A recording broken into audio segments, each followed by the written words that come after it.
British కాలం కథతో విజయ్ దేవరకొండ రాహుల్ సంస్కృత్యన్ దర్శకత్వంలో విజయ్ యథార్థ చారిత్రక సంఘటనల ఆధారంగా సినిమా.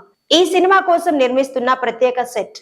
బ్రిటిష్ కాలం కథతో విజయ్ దేవరకొండ ఓ సినిమా చేస్తున్నాడు. గత కొంతకాలంగా family story, love story, sports back drop కథలతో సినిమాలు చేసిన విజయ్ సరైన విజయాన్ని దక్కించుకోలేకపోయాడు. గీతా గోవిందం సక్సెస్ తర్వాత ఆయన మరో సరైన కమర్షియల్ విజయం కోసం ఎదురు చూస్తున్నాడు. అందుకే ఇక రెగ్యులర్ కథలకు స్వస్తి చెప్పి విభిన్న కథలను ఎంచుకుంటున్నాడు.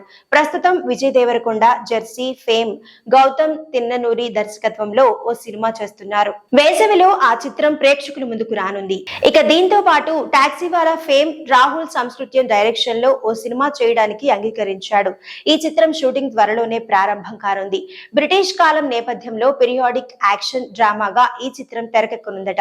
19వ సెంచరీ నేపథ్యంతో 1854 నుంచి 1878 మధ్య కాలంలో జరిగిన యథార్థ చారిత్రక సంఘటనల ఆధారంగా ఈ సినిమా ఉంటుంది. ఈ బ్యాక్ డ్రాప్ లో వచ్చిన ఏ సినిమాలో చూపించని అంశాలతో ఈ సినిమా ఉంటుందని చెబుతోంది చిత్ర యూనిట్. కాగా ఈ చిత్రం కోసం ఓ ప్రత్యేక సెట్ ను నిర్మిస్తున్నారు. దీనికి సంబంధించిన సెట్ వర్క్ గణతంత్ర దినోత్సవ సందర్భంగా ఆదివారం ప్రారంభించారు. మైత్రి మూవీ మేకర్స్ పతాకంపై నవీన్ ఎర్నేని, వై రవిశంకర్ ఈ చిత్రాన్ని నిర్మిస్తున్నారు. VD14 అనే వర్కింగ్ టైటిల్ తో ఈ చిత్రం రూపొందబోతోంది.